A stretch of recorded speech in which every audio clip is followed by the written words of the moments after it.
Is it Nyworth?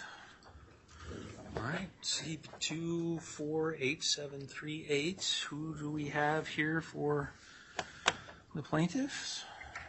Good afternoon, Your Honor. Greg Woodard, Deputy Attorney General for the state, for our plaintiff. And James Craig, Division Chief.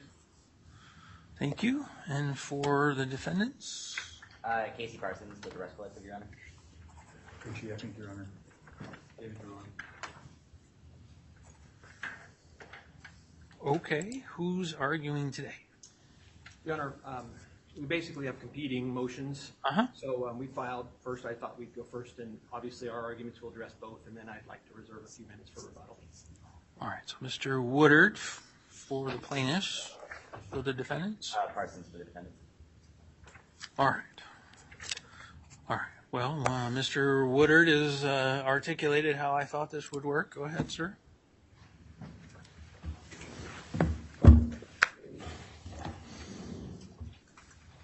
Thank you, Your Honor.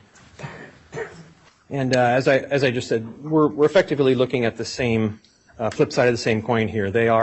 We're seeking an injunction that's going to prohibit the defendants, from violating the anti-camping laws and the IDAPA regulations, and they're seeking an injunction preventing us from enforcing those laws. So my arguments... Is leaving a tent up overnight camping? Leaving a tent up overnight is camping if, well, first of all, they don't have the right to leave the tent up overnight.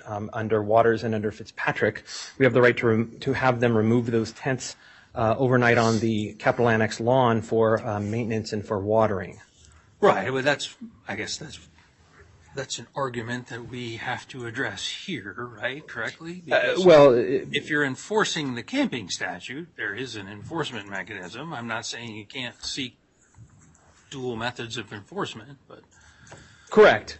But they have actually, and in their reply that was filed late Friday, they have conceded that our enforcement actions of having them leave the lawn in the evening time with their personal effects is in fact constitutional under Waters and under Fitzpatrick. So they've acknowledged that. All right. Tell me where you think that concession is. It's in the second page of the reply, and especially I will quote you at page 2.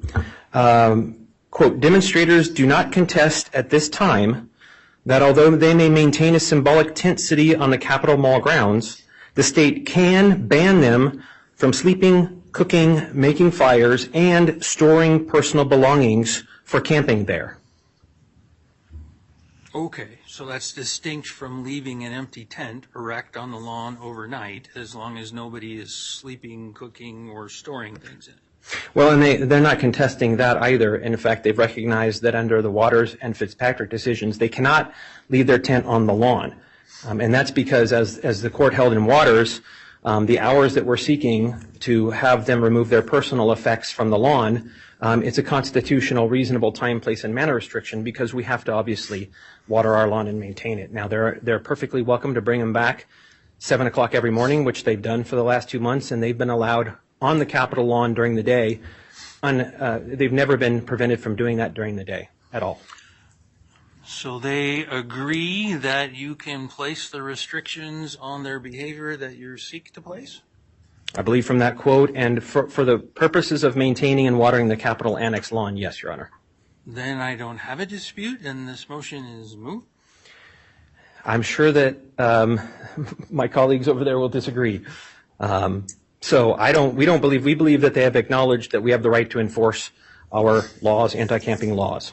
I'm sure we can have, the other side will speak to that, but I'm happy to address the merits as well for Your Honor going forward. Go ahead. It appears to me that there may be a dispute about what camping means here, and so that's why I was trying to get to the root of that issue, if there is a dispute. Okay. And I guess I can address that. I don't think, the way I would respond to that, Your Honor, is I don't think they're disputing what camping is. What they're claiming is that they have a right to have personal effects and other items at their protest 24/7 because they're protesting, not camping. So I doubt they'd agree with that. However, I think under the clear the clear language of the statute, which allows us to ban camping, and I will have pictures to show you. You've seen them in the exhibits. What they're trying to do is do an end run around our laws and regulations and claiming that they're actually protesting when in fact they're camping.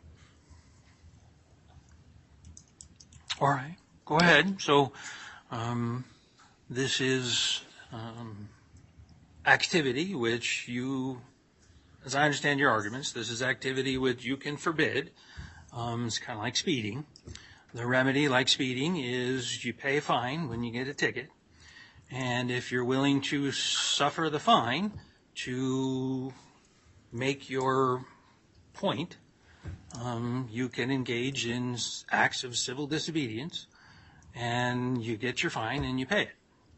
That is And I understand your request here is that's not enough. You want me to enjoin them from doing this, I guess, so that you can start asking me to put people in jail via contempt?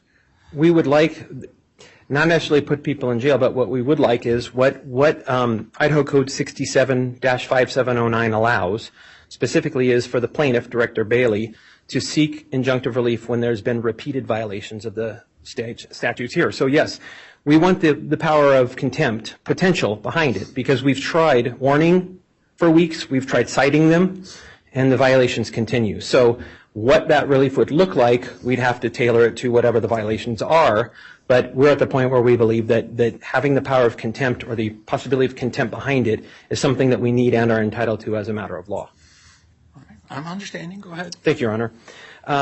And so I do want to note what the injunction that we're seeking, it's not. It's not what the defendants claim, which is they say it's a sweeping violation of their rights and everyone else's at the encampment's First Amendment rights.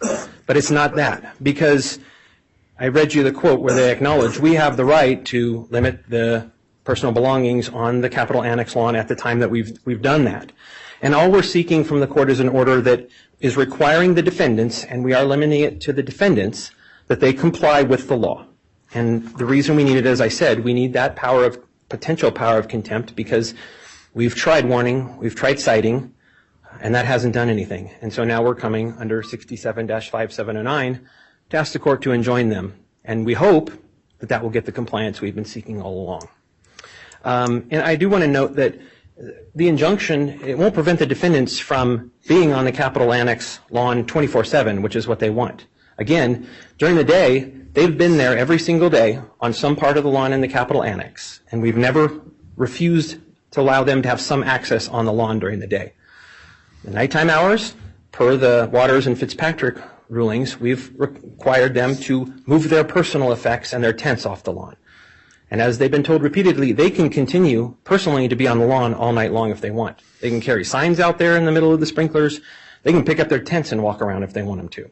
They just can't have everything on the ground. And what they've had a habit of doing is putting the tents right on top of the sprinkler heads. And obviously that creates a problem when the water comes on. Even with the injunction we're requesting, they'll still have 24/7 access to the Capitol Annex lawn. And that's based upon Waters and Fitzpatrick. And so what the defendants do note, after we finally got an acknowledgement of them, they state straightforwardly, they don't contest that our ability to remove them from the lawn is facially constitutional. They acknowledge that in their reply. And they say that there's two questions left for the court. And the first is, can the state prevent the demonstrators from continuing their tent protest around the clock, 24/7, by forcing them to remove what they call as their core symbolic tents? And as to that, again, they've already acknowledged we have the right to do that. We have the right to have them remove them, and then we have the obligation, and we've continued with that, to allow them to come back during the daylight hours and have their tents there and their personal effects. And so what they really would lead the court to believe is they don't have any alternatives for what to do with their things when they're not on the lawn. And they have alternatives, and they acknowledge it not in the papers but in their actions. And I want to make clear first, they don't want just their tents 24/7. They want all their personal effects to be out there. They want the cases of water, you've seen the pictures, food pantries they've got, electronics for entertainment, heaters, blankets, and sleeping bags. That's camping. That's not protesting. And so they know they can walk on the lawn 24/7. They've done that. There's a part in their papers where they acknowledge one of the defendants, Hannah Tucker. She was on the lawn after 6:30 one night. Now they imply she was arrested. She was arrested, but not for being on the lawn. She was arrested for obstructing the Idaho State police officers doing their jobs. But she was on the lawn after 6:30 and wasn't cited because we recognize that they have the right to be on individually. They also have acknowledged they have alternatives for their tents. For weeks, they have been taking their tents and moving them and their personal effects to the street, to the parking in the street, right in front of the annex, which is where they've been conducting their protests for the last 2 months plus. And then in the mornings, they move them back on the lawn. So they acknowledge that they have alternatives. The second argument that they make is about this alleged overbreadth of our enforcement. I think that's where the rub may really be.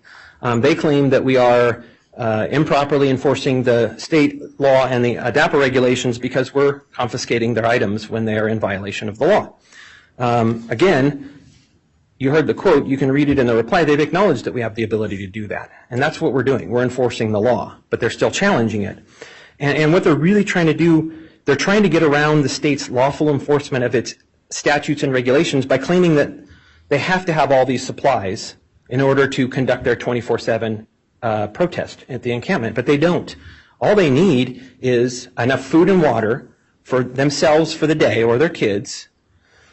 They've admitted in declarations and in their papers they have to go home. They can't sleep there. They've acknowledged that under Waters and Fitzpatrick.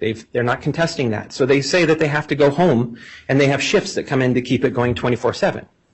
When they go home, they can very simply, after they sleep, they can get up, make the food and water that they need for the day that they can bring. They can make any of the protest signs they want at home. They can come to the Capitol Annex lawn and lawfully display them. We have no problem with that.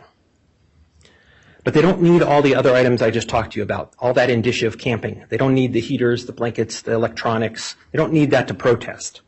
And you can bring up the pictures here. These are a couple from our exhibits. But the first is Exhibit A to Lieutenant Mike Kish's declaration. And this is some of the items that were confiscated just in the beginning of the protest. And you can just see from that, this is not them simply trying to protest. This is a massive amount of materials that have been confiscated alone for their violations. And the next slide is from Exhibit B. And you can see this is what it looks like inside of one of their tents. They have food pantries and cases of water. And again, that's more indicative of camping. It's not indicative of protesting. They don't need that. They can sustain themselves for the day and come back, and we have no problem with that. What they're really looking for, Your Honor, is convenience, because they want to be able to just keep their camp up 24/7 because it's more convenient. But that's not what the First Amendment protects. And reasonable time, place, and manner restrictions are allowed, and that's what we're doing here. There has not been an overreach, as they claim, by the state. And if anything, Your Honor, the state has exercised restraint in dealing with those in the encampment. So for weeks, as I said, they warned the protesters and the campers that they were violating the laws and the regulations. They didn't cite them at first. They wanted to give them a chance to comply. And when that failed, then we went ahead and started issuing citations for that. And what they were met with was an incredible amount of vitriol and hate. The state troopers have been verbally assaulted. They've been screamed at, spit on. They've been taunted with calls of piggy, piggy. One of the defendants, Lauren Manuel, called Lieutenant Kish, who's a family man, a panty-snatching freak. The woman who was arrested on the 4th of July from the encampment, she told Lieutenant Kish she knew personal details about his life. It's just not, the things that they've been subjected to here are not proper. And I did bring, as I told the court in our papers, I brought a flash drive with some of those videos on there. I'd love to submit to the court for review. I provided them to Defendant's Counsel on Friday. But I would encourage the court to watch them, because what they show is these people are not looking to just comply with the laws or just protest. What they're trying to do is they're trying to entice a response out of the state troopers. And to their credit, they haven't taken the bait. So I'm happy to submit this after with the court if you'd like to review it. I don't get to decide what I'd like to do. I would like to submit it for the court's review if that's acceptable. Well, this is an evidentiary hearing. If you're offering an exhibit, can move to admit the exhibit, and I'll see if there's an objection. I would move to admit it into evidence. Objection, Your Honor. There's no foundation laid. This is not attached to any declaration. It's not been submitted in any of their briefing. They did provide it to us on Friday, but I just don't think there's an adequate foundation at a minimum at this moment. Your Honor, I have Lieutenant Mike Kish here. He's the one who took the video footage. I'm happy to put him up, and he can lay a foundation for it, if that's necessary. Well, so these are evidentiary hearings. I can accelerate the trial on the permanent injunction request to this hearing if I want to, and then I don't have to decide about a temporary injunction because the request is a permanent one. Nobody has asked me to accelerate the trial on the merits of this claim for this hearing, and so this is generally a limited hearing. Generally, the lawyers just give me testimony in document form, and so that's why I didn't ask earlier. If you have evidence you'd like to present, you can go ahead and present it now. Okay, Your Honor, I will be clear that we're not seeking to obviously accelerate the permanent injunction hearing. With that caveat, I can submit the evidence, I can lay foundation for the preliminary injunction hearing with Lieutenant Kish if that's something that's necessary. If you'd like to call Lieutenant Kish to the stand. You'd like to call Lieutenant Kish? Your Honor, we would object to testimony at this point. Mr. Woodard represented to us on Friday that he did not intend to call any witnesses at this hearing. He had the opportunity to submit this video via declaration, via Officer Kish in order to lay foundation. And in order to introduce testimony now when he previously represented that he wasn't intending to do so, I think it's not something we're prepared for. All right, that objection's overruled. Go ahead and Lieutenant Kish, if you're here, come forward.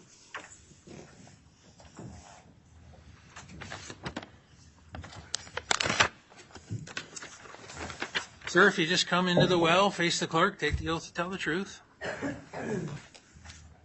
your right hand. You do solemnly swear or affirm that the testimony you will give now before the court will be the truth, the whole truth, and nothing but the truth? Go ahead and have a seat up here, sir.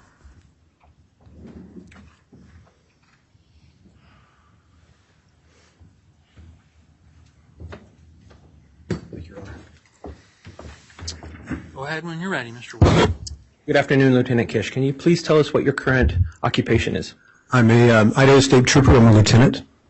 And as a lieutenant and with Idaho State Trooper, what interactions, if any, have you had with the protesters outside of the Capitol Annex over the last 2+ months? I'm with the Capitol Protective Services. I oversee all the troopers that have been enforcing any the laws, IDAPA regulations, and so forth. So Capitol Protective Services has done various enforcement procedures when it comes to the encampment or individuals having personal items or camping items or any items at all between the hours of 6:30 p.m. and 7 a.m. on the annex property, or we've seen them sleeping or any other sort of violation. Lieutenant, sorry to cut you off. It's going to make things track better with the rules of evidence if you talk about yourself rather than we, meaning the Capitol Police collectively.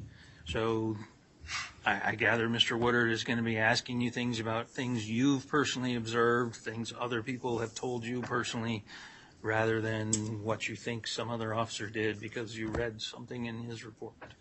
Yes, sir. It always, when you start saying we, Yes, sir. I see these issues coming. So No problem. thank you. Thank you. I want you to show the first one. Sorry to interrupt. No, thank you, Your Honor. I don't intend to make this long. I just want to lay the foundation for the files here. So the first file we have. So you have a thumb drive? We have a thumb drive with 3 video files on it. And we'll call that exhibit number 1. Thank you. Do you want Trying. Lieutenant Kish to look at it? We're trying to get it up on the screen so he can look at it.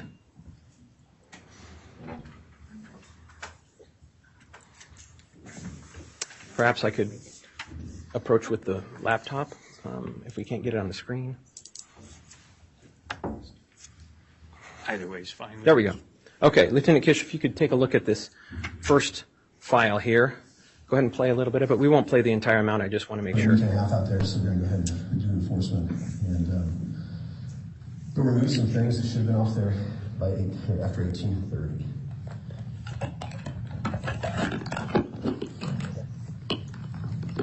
Okay, that's fine for now. Hold on. Who is speaking there? That's my voice, sir. Okay, and who's taking the video? I am. Okay. And what is this a video of? It's of us doing an enforcement operation, or I am doing an enforcement operation on the Capitol Annex lawn. Okay, and is this video footage that you took a fair and accurate representation of what occurred on that evening? It looks to be, yes. And have you reviewed this video? I provided it, yes. With that, Your Honor, we'd move the first video, for Exhibit 1 into evidence. All right, is this the only? Your Honor, we would object to this on the basis that there is a significant amount of hearsay contained within this video. We previously reviewed it. Obviously, the court hasn't seen what that hearsay is, but there are a number of out-of-court statements that are taken from individuals that are not defendants, so there's hearsay contained within the video. I suppose we're making this objection for you to consider if you watch the video later. All right, are there more than one file on the thumb drive? There's 3 total. There's 2 more. I will stipulate or represent to the court that both of those were also taken by Lieutenant Kish. I can go through them and lay the foundation if necessary, but if the court's inclined to grant the first request for admission to admit the evidence, I would request that all 3 of them be admitted, subject to the objections of defendant's counsel. Your Honor, we would also object to the admission of the rest of these videos. I believe in only 2 of them does Officer Kish identify the date beginning of the video. We don't know the date or the time of the rest of them. It's also hearsay when he identifies the date in the video. We would also object to the relevance of these insofar as it contains a significant amount of conduct that they're alleging is relevant that is not what they're seeking to enjoin. Again, obviously without seeing the rest of the video, it's hard to pass on that objection. All right, well, there's 1 exhibit and there's 3 files. And so the first objection is authentication. You've authenticated one of the files. Why don't you go ahead and authenticate the other 2? Certainly, Your Honor. If they're all the same, then I'll... My apologies, there's 4, so I will pull them all up. That's fine. Go ahead and pull the second one up.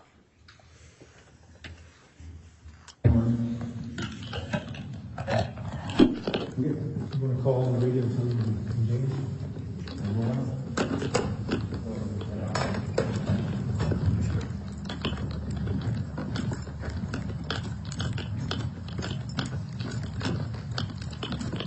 Go ahead and pause.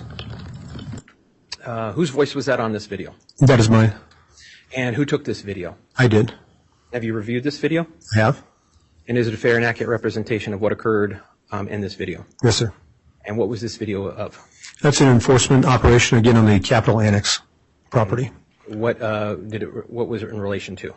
It was in relation to the encampment and enforcing the 6:30 p.m. to 7 a.m. of no items other than them themselves on the lawn. Okay. Your Honor, we'd move the second file from Exhibit 1 into evidence. I don't know that I have the ability to accept one file versus another. Okay. I'll call this Exhibit 2, if that's okay. Well, but there's no way for the clerk to take custody of just this file.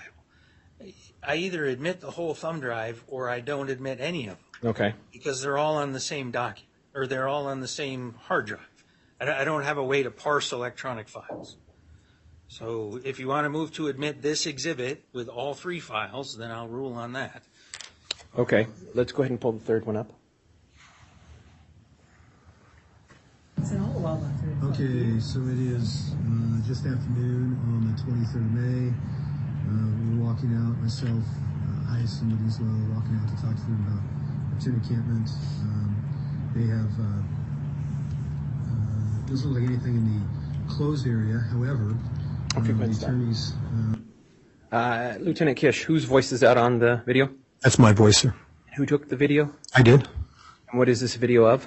It's looking out from the Capitol, the second floor, the east stairs, towards the annex property. And what does this video represent? We're going over to talk to some of the protesters about items that are in the closed area. And have you reviewed this video? Yes, sir. And is it a fair and accurate representation of what occurred in the video? It is. Thank you. Let's go ahead and pull the last one. This is fourth one up, Your Honor.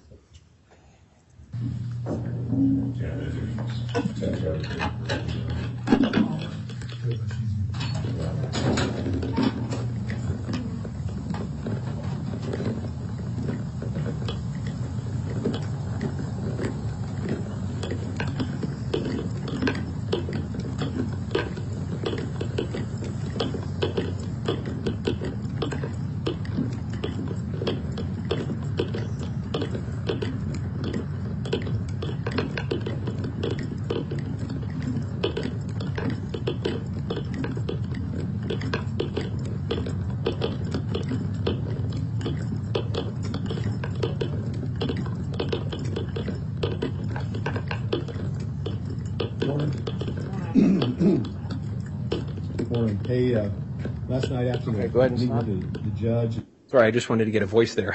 Whose voice is that, Lieutenant Kish? That's mine, sir. Who took the video? I did. What is this video of? It's of we're coming out of the annex, approaching the encampment of some of the protesters that are on the corner of 6th and Jefferson between the hours of 6:30 p.m. and 7 a.m. And have you reviewed this footage? I have. And is it a fair and accurate representation of what occurred? It is. Thank you. Those are 4 files, Your Honor, and we would then move now that they be admitted as Exhibit 1. All right, Counselor. Your Honor, once again, just objections to the record on the basis of foundation, relevance. All right. Well, they have been properly authenticated, so there's not a foundation problem. I guess relevance, I'll figure out. They clearly happened before today. Other than that, I don't know much about when they were taken and who was involved, but I guess I can, some of that will be clear from watching them. Hearsay, I gather they're being offered in part to prove that at some point in time, one or the other of the named defendants said something offensive or what the police officer, Lieutenant Kish, found to be offensive. And that, of course, is not a hearsay statement. That's just a verbal act. To the extent that there are assertions of fact by other people on the video, such as so-and-so had a tent on the lawn at midnight, I'll certainly disregard those and not consider that as proof that so-and-so had a tent on the lawn at midnight unless whoever's making that assertion testifies under oath. So with those reservations, 1 is admitted. Did you have other questions for Lieutenant Kish? No, Your Honor. Cross-examination? No, Your Honor. All right, Lieutenant Kish, thank you. You return your seat. Thank you, Your Honor. Thank you, Your Honor. Go ahead, Mr. Woodard. Okay, and what the videos you just witnessed were enforcement actions. We were seeing continued violations from the defendants, and so now we began issuing citations. And to date, over a dozen citations have been issued to those at the encampment, including several defendants. The violations have continued. And as I said, that's why we're here in front of the court now. And I want to add as well that we allege it in the complaint, but at least 1 state employee has been injured by somebody at the protest. And there was a conference training scheduled at the Capitol Annex. We had an employee. She was coming out of the annex, and one of the protesters, I'm not saying it was on purpose or not, but struck her with a flag that was being waved. And so, again, this just reinforces that we have the right to enforce these regulations to ensure not only the safety of our employees, but also the maintain the grounds in the state that they're in, which we have the right to do. I know that my colleague's going to, or my friend across the aisle is going to claim that there is overreach. That's what they're claiming. And there hasn't been an overreach here. And the Waters Court, when they found our actions constitutional in the past, said, specifically noted, the state has a great deal of discretion in enforcing the statutes, the anti-camping statutes. And we've properly exercised that discretion here. They continue to break those laws. And we've had to, the state police has had to expend far too many resources and far too much time. And so we need an injunction, as I said, with that full potential force and effect of contempt to ensure that they are going to comply with the laws and also make sure that we are protecting their right to exercise their First Amendment rights. The last thing before I conclude, I wanted to say a brief word about the as-applied issue the defendants raised. And they didn't raise it until their reply on Friday evening. But in any event, their argument that these laws are constitutional violations as applied to them fails as well. And that's because in Fitzpatrick, the court specifically noted this. They made an argument there as well. And the court held that the state's enforcement of these same anti-camping laws and the ability to maintain our Capitol Annex lawn, it's constitutional under either a facial or an as-applied challenge. And just briefly, the parallels are very important with that case. Because in Fitzpatrick, the campers argued there that the court was enforcing the laws not because they were breaking them, but because it was an attack on their protest, that it was viewpoint discrimination. And the Fitzpatrick court expressly rejected that. And the campers there said it was because they were harassing them, they were seizing items, and that's precisely the same arguments that the defendants are making here. And the court rejected the as-applied challenge because they didn't offer any evidence there of any viewpoint discrimination. And similarly here, we have no evidence at all that the state police have enforced these regulations, these anti-camping statutes, for any reason other than the fact that they're breaking them themselves. There's nothing here indicating that they're targeting the protesters because of their protest. And the court there concluded that Section 67-1613, that's the anti-camping law they're challenging here, is a constitutional, content-neutral statute, and the campers have failed to allege that its enforcement against them was tainted with viewpoint discrimination. Same thing here, Your Honor. And I just conclude with that the state, we've been over backwards to allow the defendants and others in the encampment to lawfully be at the Capitol Annex 24/7, which is what they've said they wanted. The state police delayed issuing citations for weeks while we gave the defendants time to voluntarily comply. When that failed, we started issuing citations, including several of the defendants. Violations continue today. So we recognize they have the right to be on the Capitol Annex grounds 24/7, but they have to operate within what 2 federal courts have held are reasonable time, place, and manner restrictions on the defendant's First Amendment rights. And it's because they continue to ignore and break those laws that we need the ability to seek contempt orders against them. And for that reason, we're asking that you enter the order and grant the injunction as requested. Thank you, Your Honor. Some questions, Mr. Woodard, before you Certainly, sorry. sit down. That's all right. You have referred to the defendants collectively as a group. My understanding is you're seeking injunctions that would be me giving each of them individually commands. Can I enjoin Ashley Cordano because of the behavior of Matthew Nieworth? Or am I, in deciding the injunction, to be analyzing your claims against each of these individuals individually? Well, I would say, Your Honor, you could do it under either. We have allegations and we have presented citations and things of actual violations from several of the defendants. Part of the problem, too, is because of the nature of their encampment, we've made great efforts to try to identify individual defendants and what they've done. I mean, we're still continuing with that effort, but we have alleged in the complaint that these defendants have committed violations of the anti-camping laws and the IDAPA regulations. So I believe under the allegations in the complaint, a verified complaint, that you would have enough to, whether you decide collectively to enjoin all the defendants or individually, we've had enough allegations that each individual defendant can be enjoined from violating the laws and the regulations. Can I enjoin Mr. Epping from this behavior? No, because we don't have any allegations that he's committed any violations against of the IDAPA laws or the regulations. Okay. So it's an individual decision as to each individual defendant. I would say, yes, we are seeking an injunction only against the defendants, not against anybody else that's not named. And I think we've proven the violations against each of those. All right. Some of the named defendants are unincorporated associations, and they're persons under the Declaratory Judgment Act. In order to decide whether to temporarily enjoin Friends of Idaho from engaging in this behavior, do I need to know who is part of that group in order to decide whether Friends of Idaho have engaged in this activity and to name all of the people with Friends of Idaho? Well, I think, Your Honor, and that goes to the difficulty in identifying. There is, as I'm sure my friends will let you know, there's a motion to quash they have scheduled. I believe it's for the 29th of July, and they're making some of those claims. We are in the process of amending the complaint, which we hope to do this week to have. And we will address some of the concerns they have about specificity in there. Some of the difficulties with those unincorporated associations is people at the encampment will not accept any responsibility, or if they won't claim they're part of that.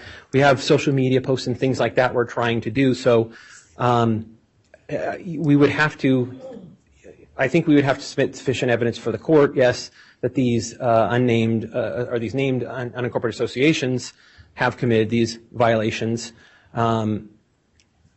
I think that we would be okay with the named defendants at this point if the court has concerns about the proof of that, and then subsequent to filing the amended complaint, we can see if we've met the court's concerns there. I don't know that I have concerns. I'm just trying to figure out how people think I'm supposed to go about making this decision. So certainly. Final question is, you've talked about kind of big picture permanent injunction issues.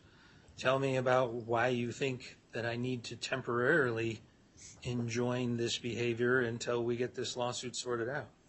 Well, and that's, just to be clear, I think you know this, the permanent injunction is they're seeking it,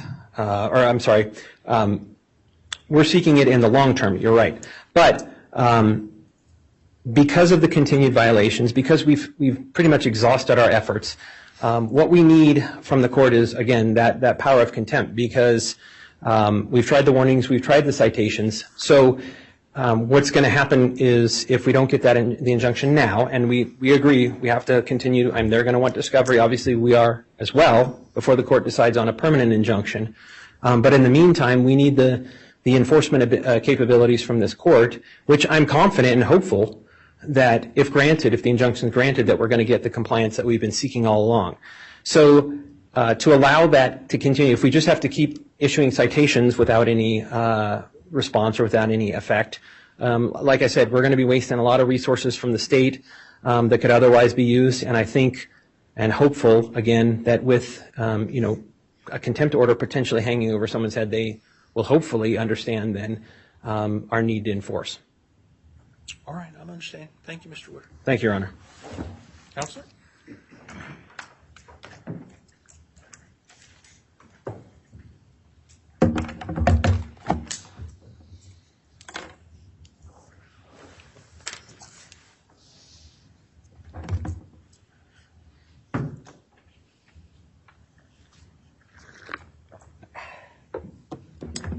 Good afternoon, Your Honor, and thank you very much. I want to begin by addressing, I think, what the framing question for the relief that the defendants is seeking is today. And that is, where and how can they continue in a 24-hour, around-the-clock, tent-city symbolic demonstration on the grounds of the Capitol Mall without harassment from the state? As Mr. Woodard noted, we do agree that for the purposes of this motion and for this injunction, it is generally the case that the state is allowed to request that the demonstrators vacate the grass of the Capitol Annex building itself for the purposes of conducting regular maintenance. That is, in fact, recognized in Waters. However, the Waters Court also said that the Waters Court rejected an argument that those maintenance regulations would be used in retaliation against protesters because the possibility was too remote and because mowing and watering the lawn simply does not take that much time, only a few hours at most. And that for those limited periods of time when the lawn areas are not available because of the grounds maintenance schedule, many other areas on the Capitol Mall grounds will be available, leaving open ample alternative means of expression. So in short, the core of the problem here is not that we are claiming that the demonstrators should be allowed to stay on the grounds of the Capitol Annex building overnight every night. We recognize that the state has some interest at this point in watering and mowing the grass, and we don't necessarily dispute that at this stage. However, when the demonstrators have attempted to relocate their protest to other parts of the Capitol Mall, for instance, the Capitol steps, the state has taken increasingly drastic enforcement action against them on a repeated basis. In one instance, when they moved to the grounds of the Capitol steps, the Idaho State Police seized all of their belongings, shoved several protesters over, and could not identify an ingress or egress that they were alleged to have blocked, even though that was the basis for those enforcement actions. In our reply brief, we included photographs from other demonstrations and events where similar structures, canopies, tables, even a barrel of fire have been permitted to be on the Capitol apron and the Capitol steps. And I just simply don't see how this demonstration occurring on the Capitol steps is different than any of those things. So the bottom line is that we are not asking for relief that permits them to be on the grounds of the Capitol Annex itself at all times. We simply think that they should be able to be on the Capitol Mall at all times. And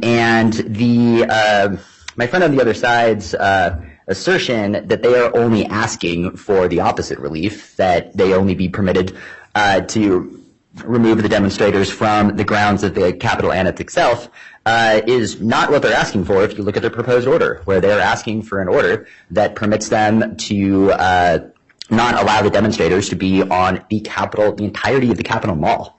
And so I think that there's, sort of a central misunderstanding as to the relief that we're asking for and what the state has represented, what they're requesting. I think that the bottom line, Your Honor, is that the state's preliminary injunction motion is extremely unusual, insofar as they have not even checked off the basic requirements to ask this court for an injunction. I think that the court's line of questioning to Mr. Woodard at the end of his argument is precisely on point in terms of the problem. The state fails in nearly every instance to make specific allegations about particular individuals regarding conduct that they are having to seek enjoined. They don't make any more allegations than Ashley Cordano than they do against Mr. Epic. And they rely almost entirely on generalized allegations about the defendants as a whole group, without identifying that this particular defendant engaged in smoking in a non-designated area, or this individual defendant violated the area closure rule, or anything like that. It's not until their reply brief that they provide the citations that they've been alleging exist, and Officer Kish in that declaration alleges that over a dozen citations have been issued. Only 6 citations are attached to the declaration, and none of them have occurred after the state has sought its preliminary injunction motion. They filed for their preliminary injunction on the 7th, and the most recent citation that they include in their declaration is from the 6th. So it's not even clear from their own allegations that the conduct that they're alleging that these specific individuals have engaged in has continued. And again, the problem with the John and Jane Doe defendants is that they don't make any allegations about any particular person regarding what they're seeking to have enjoined. As Mr. Woodard noted, we do have a motion to quash the summons against them set for the 29th. But I want to make an explicit note that their briefing makes no argument to suggest that they didn't know the names of the John or Jane Does at the time that they filed. They haven't complied with Rule D by amending their pleadings yet to identify those John and Jane Does. And they make no allegations that they've served anyone authorized to receive service on behalf of any of the so-called unincorporated nonprofit associations, which I'm not even sure that they're associations that are capable of being sued. Friends of Idaho, for example, as far as I understand, is an Instagram page. But in any event, they haven't made any allegation about a particular John or Jane Doe defendant. They haven't made any allegation about the conduct of any of these, so-called associations that they've identified. And I think it's improper for this court to exercise injunctive relief over those individuals when there's outstanding jurisdictional, questions that we think that need to be answered first. I think one of the core questions that we need to answer today, Your Honor, is one that you raised earlier, which is what exactly is camping, and are they engaged in camping in violation of the statute?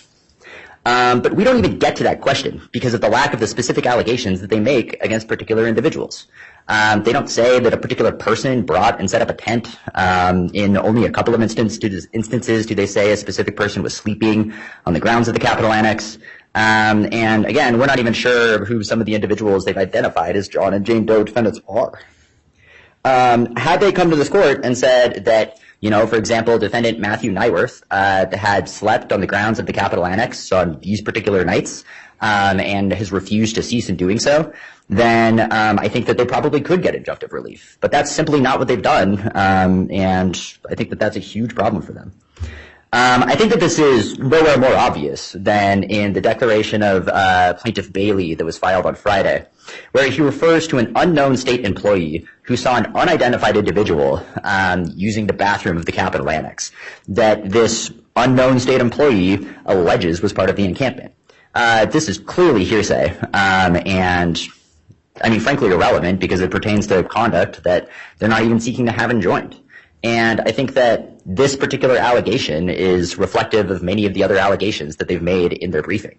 They have unidentified state employees who are witnessing some kind of conduct being carried out by somebody But in most instances, they simply don't identify the person or the conduct that's being alleged in any level of specificity. It's the same problem with the flag incident that Mr. Woodard made reference to. I have no idea what state employee was allegedly hit with a flag or who allegedly hit them or if that individual was even associated with the protest. The case is simply that based on the briefing and the allegations that they've made in the complaint and in their declarations, we can't ascertain those things. I'd also like to point out that with respect to the photographs that Mr. Woodard displayed earlier, Idaho Code 67-1613 that identifies indicia of camping, first off, does not indicate that a library, the presence of food or water, etc., or chairs are in themselves indicia of camping. And moreover, the statute, I think, doesn't explicitly say that they can prohibit the presence of any of the items that are identified as indicia of camping. It simply says that they can prohibit camping and that there are certain indicia which are indicative of camping as an activity. But I think it's entirely possible that somebody can be engaged in all of the indicia of camping identified in the statute without being camping, so long as that they're not using the area as a temporary or permanent dwelling. To that point, I think that the indicia of camping identified in that statute has a lot of overlap with what I would call the indicia of protest. The reality is that the demonstrators are engaged in a 24-hour, round-the-clock demonstration, and there are certain types of resources that they need in order to sustain that, including food, snacks, medical supplies, places to sit, etc.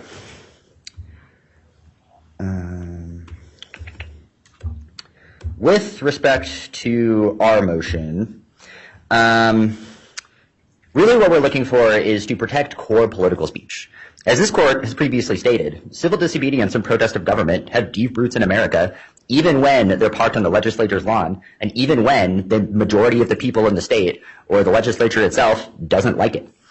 As Mr. Woodard noted, we are not making a facial challenge. We agree that there are instances where these camping statutes may be able to be constitutionally applied. But what they can't do is stop people from having a tent city protest on the Capitol Mall. Opposing counsel has repeatedly refused to identify a place where demonstrators are able to continue in their demonstration without imperiling their own well-being. In some of the video that you'll review later, it appears that Officer Kish directs the protesters to set their tents up on the road on Jefferson and 6th Street, which A, requires the demonstrators to occupy a public roadway, B, puts them at risk of being hit by a car, and C, is not on the Capitol Mall. It's city property. So, you know, I think that the only alternative that they've offered is clearly not an adequate one and not even on the Capitol Mall, which is what we are seeking here. And that also speaks to the unbridled discretion problem. Mr. Woodard said earlier that we haven't introduced any evidence of viewpoint discrimination, but that's exactly what we're trying to establish in our reply brief with the photographs of other events and demonstrations where structures have been permitted to be placed on the steps of the Capitol and on the apron in a manner that seemingly is similar to how the demonstrators were occupying that space when their items were seized and they were shoved down the stairs. So I think that those photographs clearly establish that the IDAPA regulation, that IDAPA regulation in particular, is not being enforced in a viewpoint neutral way, because I'm not aware of other instances where they've seized that type of property.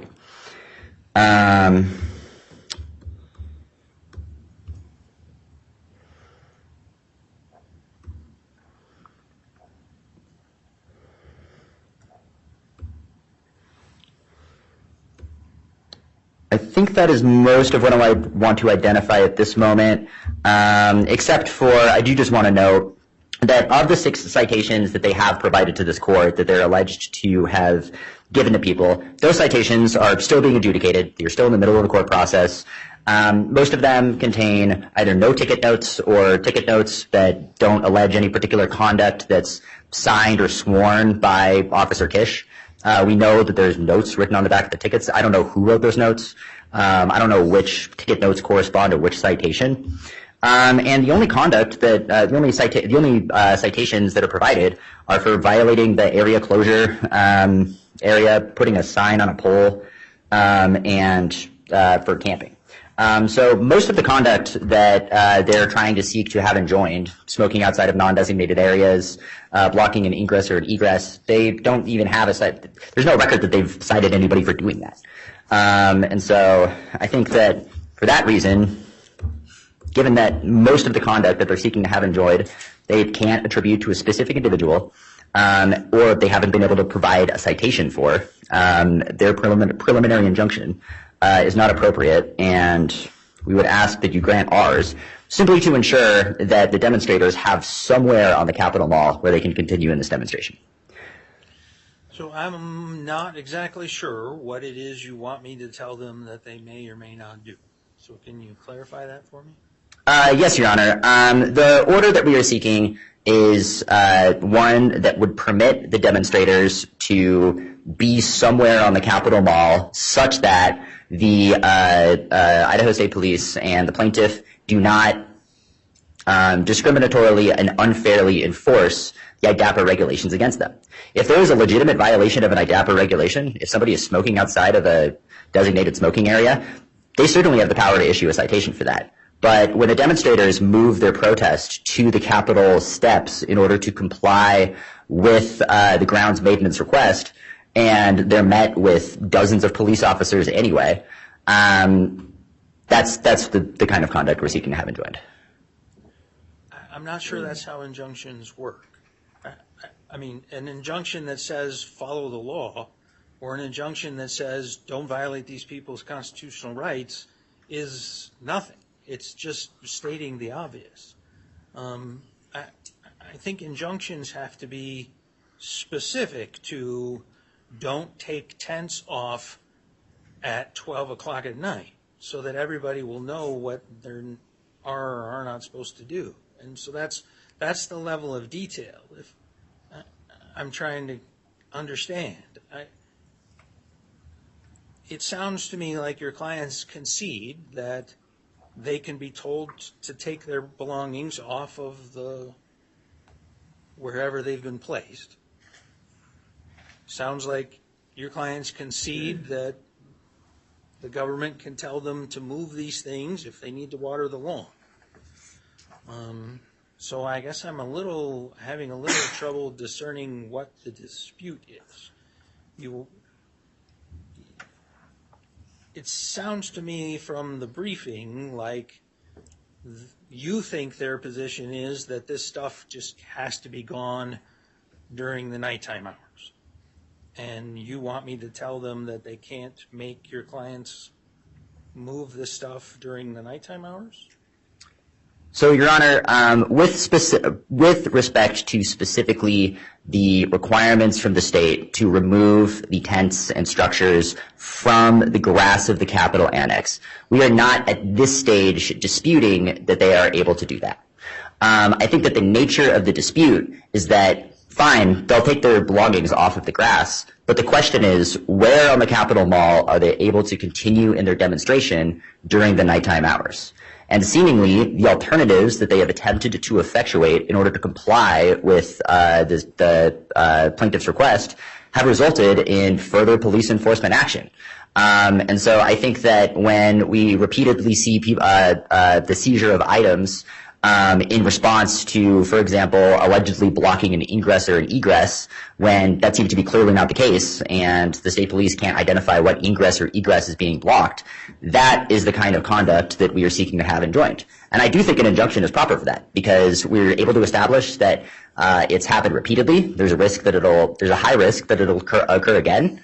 It's an irreparable injury because it's a violation of their First Amendment rights. And I think that they do have a likelihood of success on the merits of challenging that type of conduct in an as-applied manner on the basis of viewpoint discrimination. So you want me to order the Capitol Police to tell your clients where they can erect their protest paraphernalia during the nighttime hours? I think that the relief we are seeking is more specific to enjoining the plaintiff and the Capitol Police and the Idaho State Police from enforcing the IDAPA regulations against them in a discriminatory way. If one way to accomplish that is for the plaintiff to identify somewhere on the Capitol Mall where this demonstration can occur overnight, then I think that accomplishes what we're asking for. But ultimately, I think that the ingress-egress thing is what highlights the dispute here the most. Well, if I tell them that they cannot enforce these in a discriminatory way, I haven't told them anything. They don't know what that means because they'll do something and your clients will think it's discriminatory and they won't, and then we'll be right back here having accomplished nothing. So that's what I'm trying to get at, is what exactly is it that you want me to tell them they may not do? And saying don't break the law is not specific enough. Sure, I understand that, Your Honor. In our proposed order, one of the things that we do request is, for example, if items are seized as a result of allegedly camping, that written justification of the indicia of camping be immediately provided for the purposes of seeking judicial review. I think that those types of guide rails make a lot of sense in this instance. If the state police could identify what ingress or egress was being blocked on the date that they moved their belongings to the Capitol apron, then I don't think we would be standing here necessarily. So, yeah, really what we are seeking is some kind of guidepost for how this demonstration can continue overnight without further harassment from the state police. All right, I think I understand. Thank you. Okay. Thank you, Your Honor. Mr. Woodard, it's always difficult to discern rebuttal arguments when we have cross motions, but I guess I'd like your response to where we think this dispute is. If Certainly. you're willing to move their things when you ask, what am I being asked to decide? Well, I think that's the problem is, as I think Your Honor kind of hit the nail on the head. They're saying they don't want us to enforce our regulations in a discriminatory way, but again, they claim whatever we do is discriminatory. And so, as I said, we're operating under our statutory right to seek injunctive relief here. You look at the elements that we've shown already and that there are violations. We do have specific violations against specific defendants. We have harm or injury. They contest it slightly, but the case law is clear. Protecting our employees and protecting our property are significant and substantial rights that we have as a state, and we're protecting those, and to the extent they're being violated. For example, in addition to, as the court knows, the reason we move them off the lawn to water is also to maintain their presence there. Again, they've never been prevented from being on the lawn at some point during the day. It's damaged the grass. And at times we've had to close off portions of that to allow the grass to be maintained and fixed. We move them somewhere else, that's fine. So we are being damaged, to your point about why don't we just wait until, a permanent injunction. We are being damaged on a regular basis in that respect, and an injunction would help with that. I think if you look at 1613, there are specific definitions or specific responsibilities and rights that we have, and it says that camping is, and I'll read from it, indicia of camping may include, but are not limited to, storing personal belongings, using tents or other temporary structures for storing personal belongings or for sleeping, carrying on cooking activities, laying out bedding, making a fire. You've seen from those pictures, that's what's going on there. And so we do have some specific direction from the state there. We also do have the right, as Judge Waters as the Waters Court noted, we have some discretion, yes. But again, they have to show that there's viewpoint discretion, that we're targeting them for their viewpoint, and there's just simply no evidence of that whatsoever. I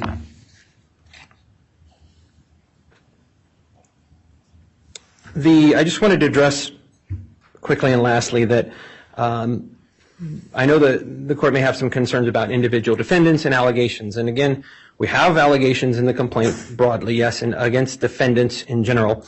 I would note that under 67-5709, the director has the authority to sue to enjoin threatened or continued violations.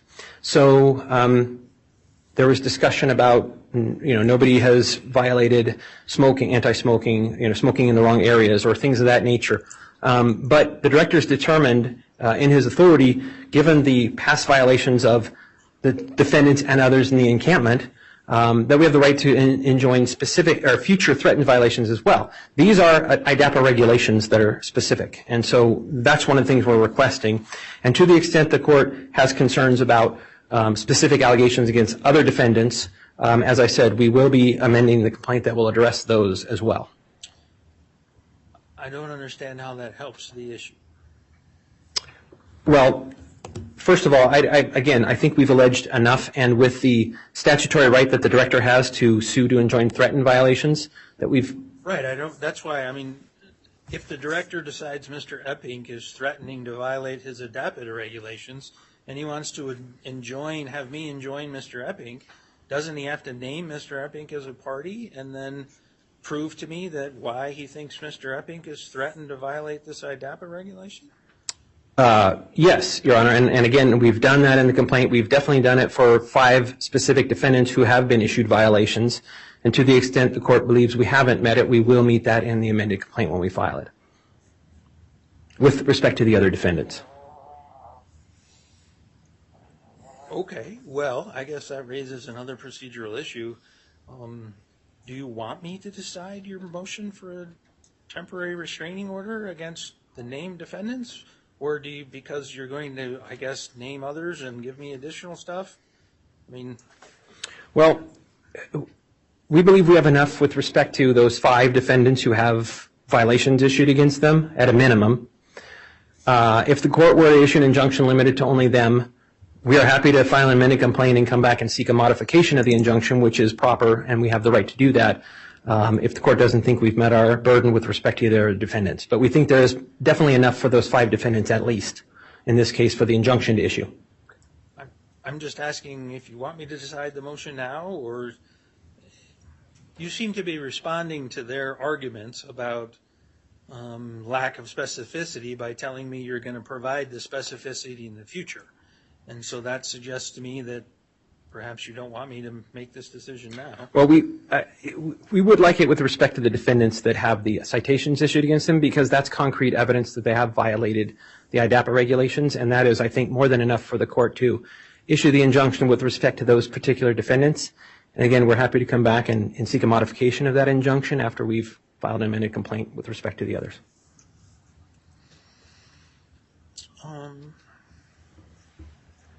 I'm still not sure I understand the parties' positions about whether they can have a tent set up 24 hours a day.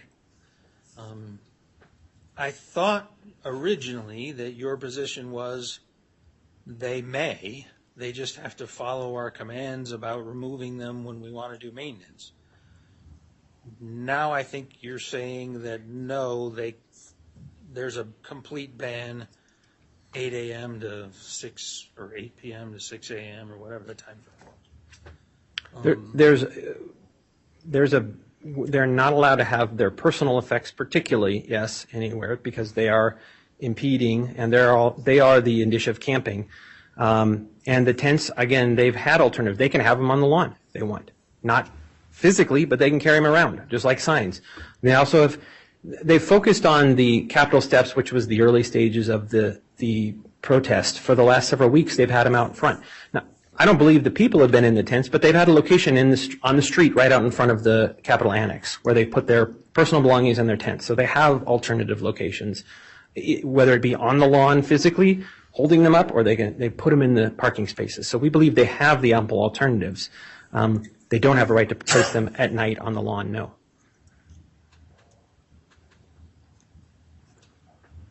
Well, what about at night at somewhere on the grounds of the Capitol Mall? I guess the problem with that is what extent, and maybe we'd need to talk about a more direct restriction. They have, I'd say even today, probably 8, 10, 12 tents perhaps there. And if you start placing these all over the Capitol Mall, you're going to be blocking ingress and egress, which is why the concern they had originally. So again, we don't have any indication from them that they're just going to put a single tent out there somewhere, which arguably may not be affecting ingress and egress. And so we haven't had compliance from them, and we don't believe that we have the right to offer them 24/7 access for tents. We've given them personally in their protest 24/7 access, and that's not in dispute. And so we don't believe we have the requirement that their tents have to be anywhere 24/7. But again, we haven't even had a compliance from them on basic issues as far as keeping their items off the lawns in the evening time.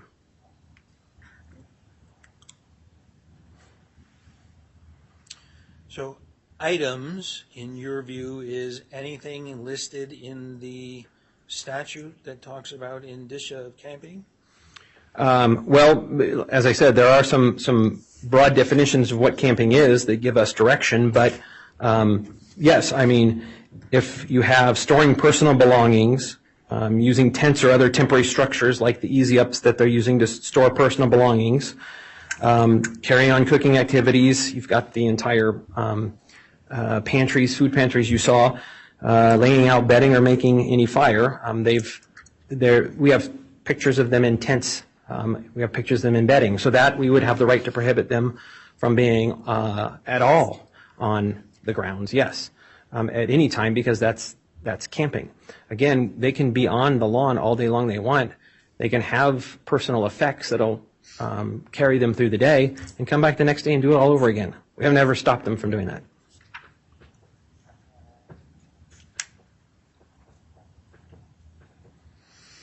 All right, thank you. Thank you, Your Honor. Well, sounds like I have some videos I need to watch, so I'll take this issue under advisement.